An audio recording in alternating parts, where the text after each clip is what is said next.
Bonjour à tous et bienvenue dans cette partie de la formation. Dans cette partie, je vais vous parler des boucles en JavaScript. Alors, revenons ici au niveau de notre code. Vous savez, par moment, on a besoin de répéter des actions plusieurs fois. Ok? On a besoin de répéter les mêmes actions un certain nombre de fois. Alors, si on souhaite le faire par soi-même, ben ça peut devenir très vite fastidieux. Ok?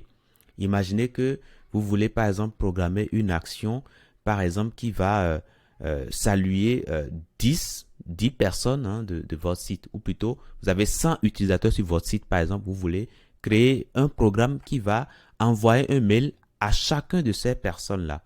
Alors si vous allez le faire manuellement, forcément ça va prendre plus de temps, mais en plus de cela, vous allez vous fatiguer parce que vous allez reprendre les mêmes actions plus ou moins avec quelques petites différences parce que vous allez simplement changer les noms et les prénoms. Et bref, vous allez perdre énormément de temps. Alors, dans JavaScript, comme dans la plupart des autres langages de programmation, on peut réaliser beaucoup d'actions rapidement avec ce que nous appelons les boucles. Il existe plusieurs types de boucles en JavaScript. Nous allons commencer par voir la boucle for. Ok, la boucle for. Je vais vous montrer la syntaxe.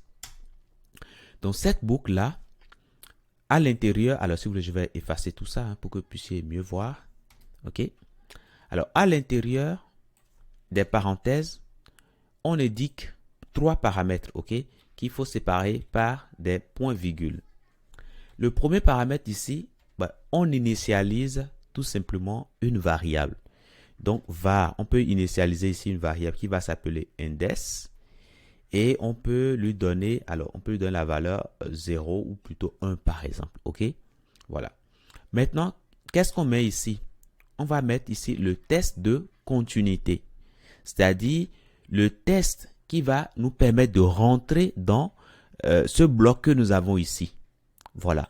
Donc, si ce test qu'on a ici ne marche pas, ça veut dire qu'on ne va pas rentrer dans ce bloc-là. OK? Alors, je suppose que nous voulons réaliser une action, disons, 10 fois par exemple. OK? Donc, chaque fois, on va tester est-ce que index est inférieur à 11. OK? Si c'est inférieur à 11, ça dit que ça nous intéresse. On va exécuter ce qu'on a ici. Mais quand on finit d'exécuter ce qu'on a ici, la valeur de index ne change pas, ok? Donc, il faudra changer la valeur de index pour qu'à un moment donné de votre programme, ce test-là ne passe plus pour que vous arrêtiez de rentrer à chaque fois ici, ok? Le fait de rentrer à chaque fois, si il n'y a pas une fin à cette action, forcément, ça va planter votre programme, ok? Donc, c'est ici que vous indiquez ce que vous allez faire après chaque itération, c'est-à-dire après chaque passage dans votre bloc ici. OK? Alors, je suppose que lorsque vous finissez de passer dans le bloc, vous voulez ajouter 1 à cette variable que vous avez définie au départ. Donc, on peut le mettre ici. On peut mettre ici index et mettre une nouvelle valeur dedans qui sera index plus 1 par exemple. Donc, on prend l'ancienne valeur et on lui ajoute 1. Alors, cette façon d'écrire, nous avons déjà vu quelque chose du genre. On a dit qu'on pouvait simplement faire quoi? Plus, tout simplement. Et ce faisant, ça va l'incrémenter de 1. OK? Vous vous rappelez, non? On pouvait également faire quoi? Plus égale 1. OK? Et ça va encore l'incrémenter de 1, tout simplement. OK? Voilà. Donc, on est libre d'utiliser ce qui est plus simple. Donc, on fait ça. OK? Alors, qu'est-ce qui va se passer? Dans un premier temps, on aura la définition de index qui va valoir 1. On va regarder, est-ce que 1 est inférieur à 11? Oui. Donc, on va rentrer systématiquement. On fera ce qu'il y a ici. Alors, nous allons afficher, on va afficher une chaîne de caractères. Tour de boucle,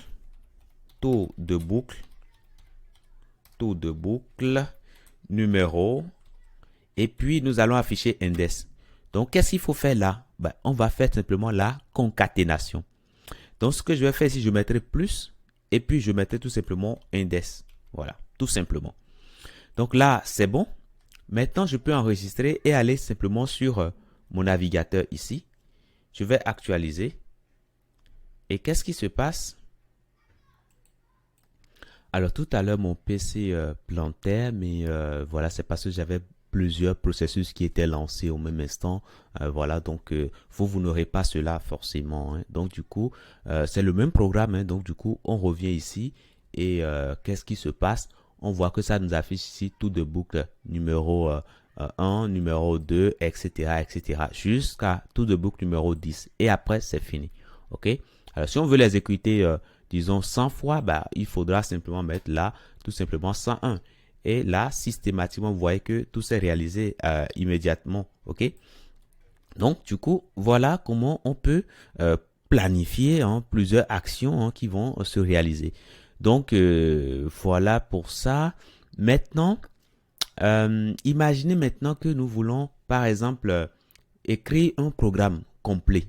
OK? Pour envoyer par exemple un mail à un utilisateur ou bien envoyer une notification, etc. Bref, à l'intérieur ici, on pourra écrire un programme complet. Ok? Ici, c'est juste un exemple que je donne en mettant tout simplement console log, mais notez que vous pouvez avoir un programme complet ici à l'intérieur. Donc, voilà pour la boucle for. Maintenant, il y a également une boucle. Alors, si vous voulez, je vais mettre ceci en commentaire.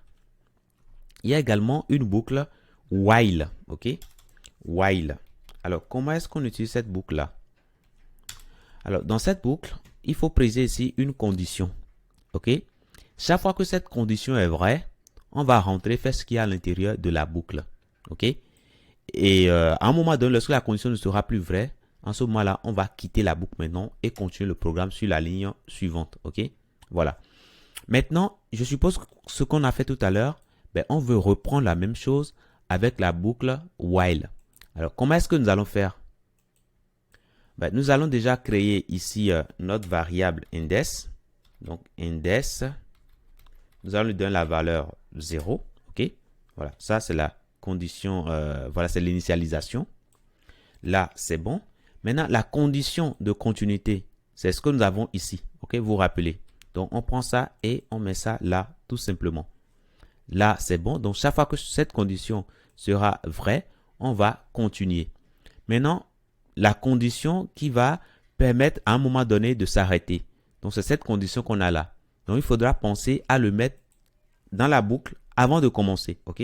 Sinon, après, si vous oubliez, ben, vous aurez une boucle infinie, OK, qui ne va jamais s'arrêter puisque si vous définissez index égale à 0 ici, et à aucun moment vous n'incrémentez la valeur de index, mais index va toujours valoir 0 et sera toujours inférieur à ça. Donc, vous allez vous retrouver avec une boucle qui ne va jamais se terminer. Et là, ça va planter votre ordinateur. OK? Donc, du coup, maintenant, ici, on va pouvoir commencer par taper nos instructions. Donc, ici, qu'est-ce que je vais faire ici? Je suppose que nous voulons afficher la même chose hein, que tout à l'heure. Donc, je duplique et je ramène ça là, tout simplement. OK? Voilà. Donc, tour de boucle while. Voilà, numéro. Et là, c'est bon, on enregistre. Et lorsqu'on revient ici, ben, ça va se recharger. On voit l'affichage qui est attendu. OK? Là, c'est bon. Alors, parfois, vous pouvez avoir des petits plantages. OK? Pourquoi? Parce que à partir du moment que vous commencez déjà, hein, vous commencez déjà par taper hein, ici, ben, le serveur se met à jour automatiquement, rafraîchit automatiquement le navigateur, ce qui fera en sorte peut-être que avant même de mettre ceci, ben, votre programme serait déjà lancé. OK? Donc, l'idéal, c'est de fermer d'abord votre serveur, vous écrivez votre boucle et après, vous lancez. OK? Voilà. Donc, ça, c'est bon pour la boucle while. Alors, il y a également une autre boucle qui s'appelle do while. Donc, ça, je peux tout simplement commenter ça. OK? Et après ça, je vais créer une boucle qui s'appelle do while. Do while.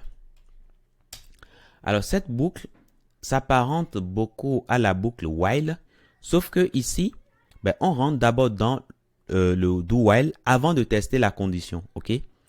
Si la condition est vraie, on rentre à nouveau, etc., etc., jusqu'au moment où la condition ne sera plus vraie et là, on ne va plus rentrer du tout. OK? Donc, nous allons commencer par le faire. Donc, on va définir ici une variable index égale à 0. Et là, on va rentrer dans la boucle do while et afficher ceci dans la boucle do while. Maintenant, lorsque on rentre dedans, qu'est-ce qu'on va faire? Une fois que on a exécuté ceci, on va penser à incrémenter le index, ok? Index plus plus. Voilà. Et la condition qui sera ici, ce sera tout simplement index inférieur à 0. Non, pardon, inférieur à 10 par exemple, ok? Voilà. Donc, chaque fois que c'est inférieur à 10, on va rentrer à nouveau jusqu'à ce que index sera égal à 10 et on ne pourra plus rentrer.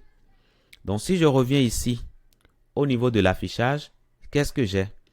J'ai ici tour de boucle do while numéro 0, 2, 3 jusqu'à 9. OK? Voilà. Donc ça, c'est bon. Imaginez que nous mettons par exemple une valeur ici. Imaginez que je mets par exemple, allez, je mets 1 par exemple. OK? Si je mets 1, qu'est-ce qui va se passer? Là, ça s'exécute une seule fois. OK? Maintenant, si je mets 0 par exemple. Si je mets 0, alors est-ce que 0 est inférieur à 0? Non. Mais quand même, on va rentrer une fois. OK? Parce qu'on est en position du do while. Donc, on rentre une seule fois avant de regarder la condition. Voilà. Donc, quand je viens ici, on a cela encore. OK? Donc, la différence entre le do while et le while, c'est que le while, on peut ne jamais rentrer dans le while. Parce que on teste d'abord la condition avant de rentrer. Donc, si déjà à l'entrée, on voit que la condition ne marche pas, ça dit qu'il peut arriver qu'on ne rentre jamais dans un while. OK? Voilà. Par contre, pour le do while, quelle que soit la condition, on va quand même rentrer au moins une fois parce que on teste la condition après l'exécution. OK? Voilà. Donc, voilà pour les boucles dont je tenais à vous parler. Il y a le for qui est très facile à mettre en place. Il y a le while, il y a le do while. Donc, dans la prochaine partie, nous allons faire un petit exercice pour que vous puissiez mieux assimiler ces notions-là. Je vous dis merci et à tout de suite.